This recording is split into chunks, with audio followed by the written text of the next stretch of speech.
नागपूरमध्ये होणार मंत्र्यांचा शपथविधी। रविवारी दुपारी 3 वाजता मंत्रिमंडळ विस्तार। विश्वसनीय सूत्रांनी जय महाराष्ट्राची माहिती।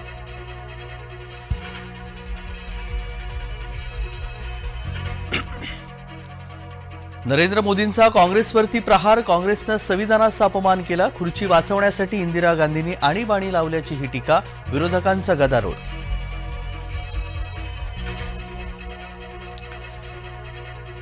भारत विशाल देशच नाही तर लोकशाहीची जननी। लोकसभेमध्ये संविधानावरती बोलताना मोदींनी व्यक्त केला विश्वास। लोकसभेमध्ये राहुल गांधी पुन्हा आक्रमक। आरएसएस सह भाजप आणि अदानींवरती हल्लाबोल। भाजपला मनुस्मृती प्रिय असल्याची टीका। लोकसभेत राहुल गांधी श्रीकांत शिंदे यांच्यामध्ये खडाजंगी। श्रीकांतची हत्या करणाऱ्या तुमच्या आजी संविधानाविरोधी नव्हत्या का? श्रीकांत शिंदेंचा राहुल गांधी यांना सवाल। दादरमधील हनुमान मंदिरामध्ये आदित्य ठाकरे यांच्याकडून आरती। शासनानं नोटीस पाठवल्यानंतर ठाकरे गट आक्रमक।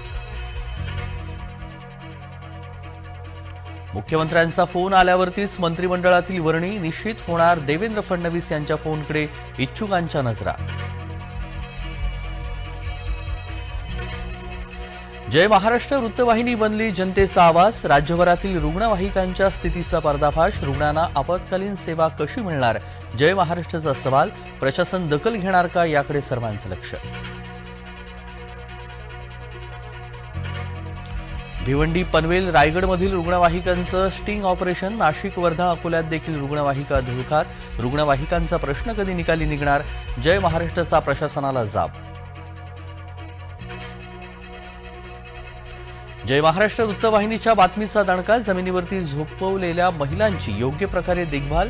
हिंगोलीमध्ये ग्रामीण रुग्णालयामध्ये महिलांना झोपवलं होतं जमिनीवर।